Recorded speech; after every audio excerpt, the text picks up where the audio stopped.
Ya, Le Tour di Langkawi 2015 kembali lagi untuk edisi tahun ini. Kurang daripada 36 hari, 3 jam dan 31 minit lagi bakal bermula Le Tour di Langkawi daripada 8 hingga 15 Mac 2015. Dan ini membuka satu perspektif baru kerana ini adalah tahun ke-20, kali ke-20 penganjurannya dengan penganjur yang baru. Sudah pasti kita ingin melihat dinamiknya sedikit berbeza dan bagaimana pertandingan yang dimulakan sejak tahun 1996 ini menepati ataupun sampai sasarannya pada tahun 1996 itu pada ketika pertama kali dianjurkan sasarannya untuk menjadikan Langkawi dan juga menjadikan Malaysia sebagai hub dan juga destinasi penganjuran sukan dan juga pelancongan yang dikenali di seluruh dunia.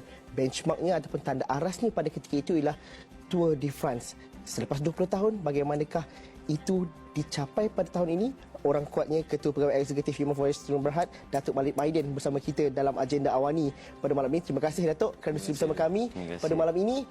Le Tour di Langkawi tahun ini sedikit sebanyak mungkin ada yang bertanyakan selepas 20 tahun. Apakah cita-cita Tun Mahathir pada mengusulkan idea ini pada tahun 1996 itu telah tercapai? Kerana beliau membandingkan Le Tour di Langkawi untuk menjadi sehebat Tour de France ataupun seperti di Italia dan sebagainya. Dan pada tahun ini difahamkan 4 daripada 5 pasukan terhebat dunia juga akan menyertai Le Tour di Langkawi. Jadi dengan benchmark yang diletakkan pada 20 tahun dahulu dengan apa yang berlaku sekarang, apa yang kita nampak pencapaian dan juga jenama Le Tour di Langkawi itu sendiri pada hari ini bagaimana? Okey, kalau kita tengok Le Tour di Langkawi pada permulaan, kita pada tahun 96, kita begitu baru dalam sukan lumba basikal atau penganjuran sukan bertaraf antarabangsa. So, daripada segi penganjuran, kita tidak nafikan selepas 20 tahun, kita berada di satu tahap yang cukup baik. Walaupun yang sebelum-sebelum ni lah. Daripada segi sukan lumba basikal, kalau kita nak letak benchmark dengan Tour de France, memanglah satu achieve yang yang kata benchmark kayu pengukur yang agak jauh sebab mereka sudah 100 tahun. Tapi kalau kita tengok daripada segi objektif Le Tour di Langkawi, kalau di sebelah Asia ni, Le Tour di Langkawi lah yang mula sekali perlumbaan jelajah yang bertaraf antarabangsa yang diadakan di sebelah Asia. Cuma kita sebelum ni kita tahu bahawa Tour de France, selepas Tour de France kita ada Giro d'Italia, Tour de Spain, lepas tu Tour di Langkawi. Daripada segi impact dia for international untuk peringkat antarabangsa, selepas Le Tour di Langkawi, saya ingat lebih kurang dalam 10 tahun, barulah keluar Tour Down Under, Tour of Qatar, Tour of Oman. Maknanya impact daripada Tour di Langkawi ni dibawa ke sini, mereka nampak bagaimana dapat mempromosi negara dengan sukan lumba basikal. Tahun ini kelainan ataupun sikit sebanyak janji yang mungkin diberikan oleh pihak penganjur sendiri kerana untuk menganjurkan sukan yang bertaraf dunia ini yang menarik minat dari serata dunia sudah pasti memerlukan satu dana, sudah pasti, dan juga memenuhi ekspektasi yang daripada rakyat Malaysia dan juga daripada seluruh dunia. Jadi pada tahun ke-20 ni sebagai penganjur buat kali pertamanya, sudah pasti cabaran itu cukup besar. Tapi berdasarkan pengalaman-pengalaman yang lalu juga sedikit sebanyak mungkin membantu penganjuran Le Tour de France, Le Tour di Langkawi sendiri. Datuk, bagaimana? Kalau kita tengok, memanglah cabaran tu ada di mana-mana daripada segi penganjuran sukan bertaraf antarabangsa. Lebih-lebih lagi sukan yang kita kata outdoor, sukan yang outdoor ni. Kita bagi penumpuan kepada international coverage tu sendiri, makna penyiaran di peringkat antarabangsa tu sendiri kita tekankan di situ. Sebab kita nampak di situ kita dapat melakukan sesuatu pembaharuan lah. Dan bagaimana? Sebab kita mungkin ramai yang bertanyakan bahawa selepas edisi ke-20, mungkin kita bertanya apakah impaknya kepada penduduk tempatan. Itu kita nak masuk kepada pembudayaan sukan berbasikal semua, itu kita masuk dalam slot kedua nanti.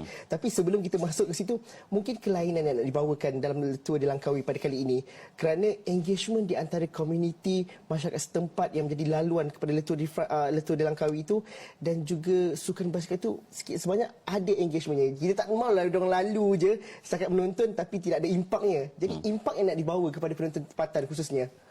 Penonton tempatan, memandangkan laluan dia yang pentingnya sepanjang laluan tu sukan berbasikal ni akan lalu di jalan, tapi di penamatnya kita adakan beberapa acara lah supaya engagement, macam Zul kata tadi, engagement dengan rakyat tempatan, mereka dapat merasai sukan lumba basikal tu sendiri, acara penamat dia. Lain-lain kita adakan live di TV. Impact dia pada masyarakat, kita akan mau engage dengan masyarakat tempatan lah. Dan kalau dibaca kepada selepas sidang media yang diadakan baru-baru ini, dilihat kepada liputan media khususnya di peringkat antarabangsa, mereka merasakan bahawa laluan kali ini sedikit sebanyak sukar berbanding dengan tahun-tahun sebelumnya. Ada yang mengandaikan bahawa Letua di Langkawi kembali kepada cabaran asalnya, kerana sudah pasti pendakian ke Genting Highlands itu menjadi identiti tersendiri kepada Letua di Langkawi. Tapi kali ini terpaksa melalui Great untuk ke pantai timur, dan di pantai timur itu laluannya sedikit landai, tapi akan naik semula dan sebagainya. Jadi pemilihan lokasi dan juga setiap tahap itu, jadi bagaimana ini menjadikan satu cabaran dan juga menjadikan Letua di Langkawi pada tahun ini cukup menarik, bukan sahaja daripada segi penganjuran tetapi kepada mereka yang menyertainya, daripada pasukan-pasukan ternama dunia ini. Kita ambil beberapa perkiraan di sini, sebab Letua di Langkawi selain daripada mengambil kira penyertaan dia pelumba-pelumba daripada luar, cabaran daripada segi jalan, kita juga mengambil kira landscape negara sendiri untuk kita pamerkan pada peringkat antarabangsa. Itu juga kita ambil kira. Daripada segi laluan, saya rasa memang kalau tak silap saya, ada edisi yang lepas ada laluan lalu ke Jeligrik, dan kita tengok laluan ni agak mencabar, so kita bawa dia balik ke situ supaya dia lebih mencabar dengan laluan yang ada. Okey, saya nak berhenti rehat seketika dahulu, tapi tadi Datuk bercerita mengenai sejarah Letua di Langkawi juga, kerana dalam masa yang sama kita nak melihat bagaimana impak penganjuran Letua di Langkawi ini kepada sukan berbasikal di negara kita. Satu ketika dahulu kita mungkin tak dengar pemain ataupun pelumba-pelumba basikal profesional yang mungkin datang dari ceruk kampung dan sebagainya. Tapi hari ini mungkin dah ada. Dan ini juga mewujudkan budaya berbasikal di negara kita. Satu perkara yang positif, satu perkara yang sering dilihat di negara di Eropah. Contohnya, itu kita bincang selepas ini. Kita berhenti rehat seketika dahulu. Jumpa lagi dalam agenda awal selepas ini. Okey, bertemu lagi kita dalam agenda awal ni. Kita masih bersama dengan Datuk Malik Maiden. Kita bercerita mengenai Letua di Langkawi 2015, penganjuran buat kali ke-20. Datuk, penganjuran buat kali ke-20, dan kita nak melihat bahawa banyak perubahan khususnya kepada bakat-bakat berbasikal di negara kita. Dulu kita jarang dengar ada aktiviti ataupun hobi untuk berbasikal. Sekarang kalau kita pergi Putrajaya contohnya, ianya bukan saja berbasikal ni bukan saja kepada atlet, tapi semua orang sudah mampu untuk menjalankannya. Dan Letua di Langkawi adalah satu platform yang didambarkan oleh Datuk ketika menjadi pelumba basikal pada tahun 1991 dahulu. Jadi kita nak cerita mengenai sejarah sikit sebanyak, akan tetapi bagaimana impak secara keseluruhannya kepada bakat lumba basikal dan juga fasilitis dan juga minat pembudayaan itu bagaimana? Kalau kita tengok Letua di Langkawi ni, lahirnya bukan idea yang dicetuskan oleh Yang Amat Berbahagia Tun Dr. Mahathir pada masa itu. Dia merangkumi banyak kalau kita nak pecahkan. Dia bukan daripada segi sukan lumba basikal tu sendiri, macam yang Zul katakan tadi, membudayakan sukan tu sendiri. Daripada situ kita lahirkan berbagai-bagai pelumba. Daripada segi budaya menjaga kesihatannya, berkayuh. Kalau kita tengok sekarang ni, every week kalau kita tengok ada, they call it fun ride, kayuhan riadah sebagainya. Kalau kita tengok, kalau kita bergerak ke highway tu, atas bumbung kita ni orang bawa basikal. So kalau kita nak jumpa sebelum Letua di Langkawi lahir, susah kita nak tengok. Saya masih ingat lagi, kita selalu training ke Genting Sepah dulu naik ke gap tu. Kalau kita nak tengok orang berkayuh basikal, tak ada. Tapi hari ni kalau kita dah naik, kita turun balik pun masih ada orang kayuh naik ke atas. Maknanya jumlah yang besar. Kalau kita tengok dalam 300-400 kereta parking kat situ. Itu satu kategori daripada segi membudayakan sukan itu sendiri. Daripada situlah lahir pelumba-pelumba kalau kita tengok. Seperti Azizul Hasni, walaupun dalam perlumbaan track, tapi impak sukan lumba basikal. And then lahirnya Anwar Manan dan pelumba-pelumba yang kita sebagai pelumba dulu tak pernah terfikir pun nak duduk di podium. World punya standard. Itu satu perspektif. Kalau kita tengok perspektif yang lain, sukan ini juga melahirkan banyak daripada segi rakyat Malaysia tu mampu untuk organize sesuatu. Ha. Sama seperti mereka yang di Sama. Yang penting kita ada keyakinan dan pengalaman yang kita ada. Dan bagaimana kita nak melihat, kita bercerita mengenai hari ini bagaimana ini dapat diterjemahkan bukan sahaja di peringkat Letua di Langkawi, tetapi kalau kita bercerita sukan berbasikal itu, kita ada wakil, kita nak create ataupun kita nak hasil lebih ramai lagi Azizul Hasniawang di peringkat dunia, di sukan Commonwealth, di sukan Olimpik dan apa sekali. Minat dah ada, ramai yang dah nampak kat situ, akan tapi pengurusan secara holistik. Kerana akhirnya nanti, apa yang menjadi bukti adalah berdiri di podium, berdiri di platform yang lebih tinggi. Jadi dalam aspek itu, bagaimana kita nak memastikan bahawa salurannya itu jelas. Kita sudah ada pengajaran sukan yang besar, impaknya kita dah nampak dan akhirnya kita nak nampak hasilnya juga. Jadi secara keseluruhan bagaimana Datuk memandangnya? Saya memandangnya perlu ada program yang pembangunan. Ini mungkin daripada si pihak persatuan dan juga KBS. Ambil kira benda ni daripada segi MSN, mereka ada program pembangunan. Yang mana mereka selain daripada minat kita kata tadi membudayakan, mereka ambil program-program itulah yang lahirnya macam Azizul Hasniawang dan banyak lagi lah. Program ni lah yang perlu ditekankan lagi untuk melahirkan lebih banyak pelumba-pelumba di peringkat antarabangsa. Saya percaya dengan adanya budaya sukan ni, makin lama orang makin minat. Kita tengok hari ni, mungkin dalam masa 5 tahun lagi kita boleh melahirkan lebih ramai atlet dalam sukan lumba basikal. Malaysia juga pernah berada di podium dan juga berada di kelompok terbaik Asia satu ketika dahulu dalam Letua di Langkawi sendiri.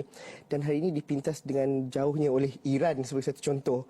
Dan bagaimana kalau kita nak lihat dengan pendedahan dan juga penyertaan pasukan-pasukan ternama dunia dalam Letua di Langkawi, ini adalah cara paling mudah untuk atlet-atlet negara dan juga mereka yang berminat dalam lumba basikal supaya terdedah dengan bukan sahaja dengan kejayaan mereka, tapi cara pengurusan sebuah pasukan, cara rejim atlet itu, diet dan juga training dan sebagainya.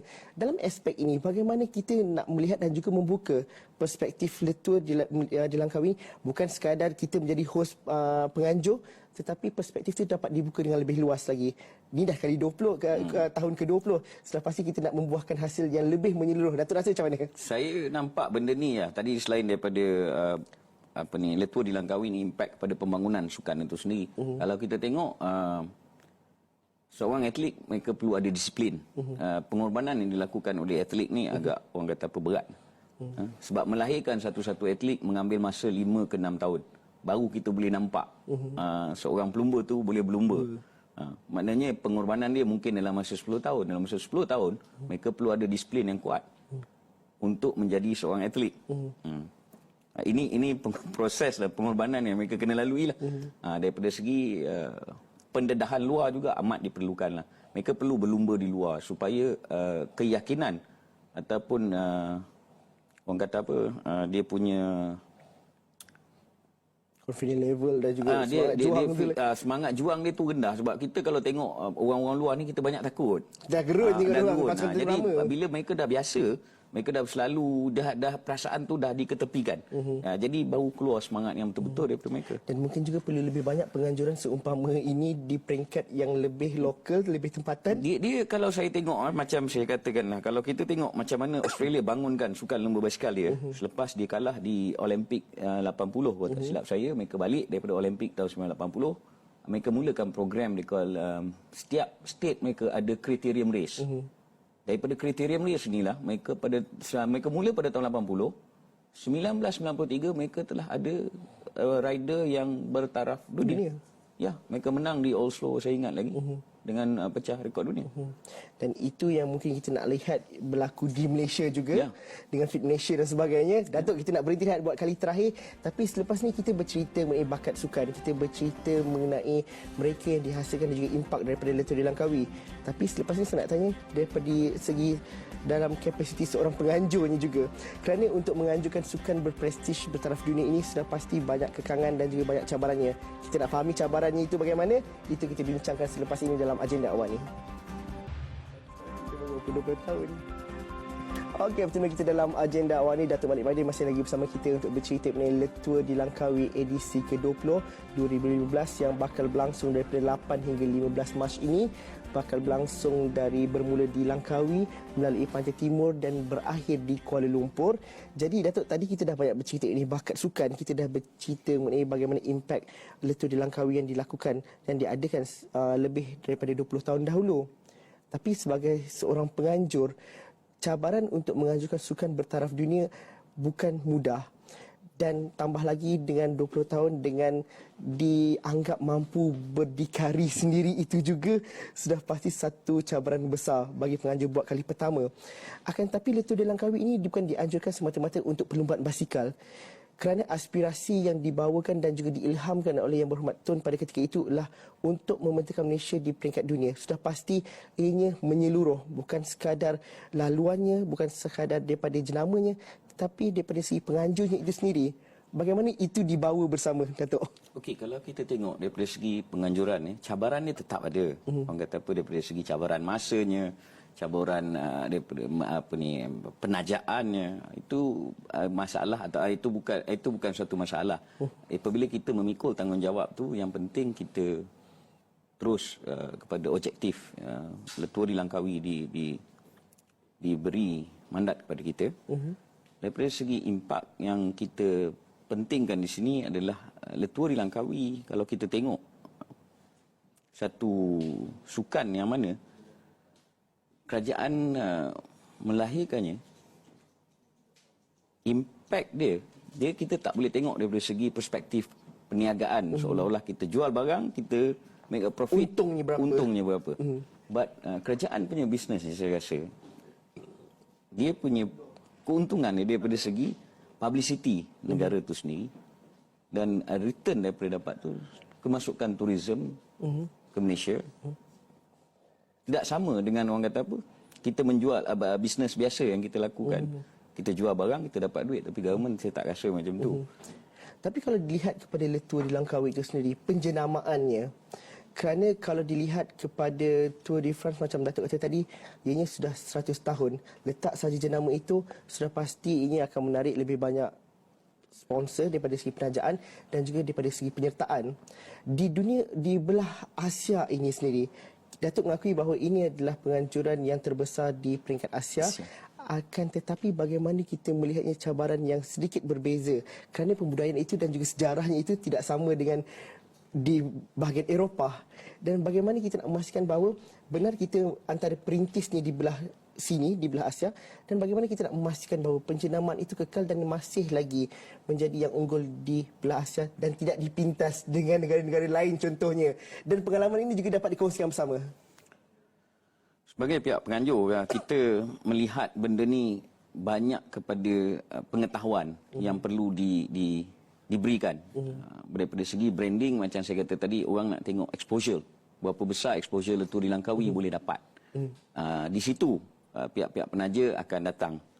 Macam kita nak compare dengan Tour de France, agak jauh lah. Jauh.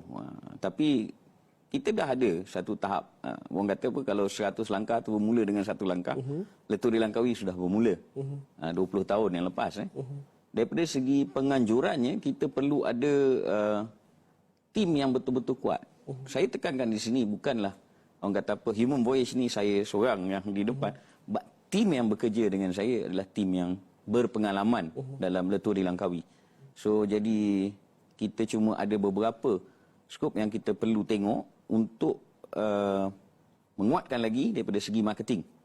Supaya brand Le Tour di Langkawi ni tetap gah di persada antarabangsa. Di kalangan pasukan berbasikal di seluruh dunia, jenama Le Tour di Langkawi sudah cukup hebat, cukup terkenal. Yep. Kalau disingkat ataupun dilihat kepada kesudian dan penyertaan 4 daripada 5 pasukan terbaik dunia, mungkin dapat dikongsikan, adakah sukar untuk menjual jenama Le Tour di Langkawi ini kepada pelumba-pelumba basikal? Adakah ini sesuatu yang masih lagi ditunggu-tunggu oleh mereka? Tidaklah susah, orang kata apa, cuma daripada segi masa, apabila Human Voyage mengambil alih Le Tour di Langkawi, agak masa tu pendek. Jadi kita cuma dapat negotiate 4 tim daripada pro. Sebab dalam tim ni kita ada Pro Tour team, kita ada Pro Continental team, kita ada Continental team. So kita dapat negotiate dalam 4 Pro Tour team. Selebihnya Pro Continental dan juga Continental team. Ini juga bagus juga daripada segi pembangunan sukan lumba basikal itu sendiri. Jadi dan mereka tidak teragak-agak untuk join. Tidak teragak-agak untuk join Luturi Langkawi. Okey, saya lebih kurang masa setengah minit je, Datuk. Bagaimana kita nak melihat bahawa inilah sesuatu yang perlu ditunggu oleh rakyat Malaysia, kerana kalau luar dah nampak hebatnya, rakyat Malaysia perlu menyertainya juga. Jadi bagaimana apa yang Datuk janjikan sebagai seorang penganjur untuk Letua di Langkawi pada tahun ini? Apa yang boleh ditunggu oleh peminat-peminat lumba basikal di luar sana? Kita cuba membawakan yang terbaik lah pada edisi yang ke-20 ni. Sempena celebration 20 tahun Letua di Langkawi, kita cuba bawakan yang terbaik daripada segi tayangannya dan juga laluan yang akan dilalui. Dan semuanya boleh menyaksikan juga sendiri. Terima kasih Datuk kerana bersama banyak kami dalam agenda awani pada malam ini. Terima kasih juga kepada anda yang menonton. Jika ada sebarang pandangan dan juga cadangan, teruskan bersama kami di platform media sosial kami di Facebook, Twitter, ataupun boleh menonton semula rancangan ini di YouTube, ataupun boleh teruskan bersama kami di esrawani.com. Muat turun aplikasi Mudah Alih kami, dan juga kalau nak tahu info pasal Letua di Langkawi, boleh terus saja ke ltdl.com.my dan juga boleh terus ke akaun media sosial mereka yang lain lengkap kat sana. Terima kasih Datuk kerana bersama kami. Terima kasih juga kepada anda yang menonton. Sekian saja agenda awani untuk malam ini. Assalamualaikum dan salam sejahtera. Kita jumpa lagi malam esok. Terima kasih. Thank you.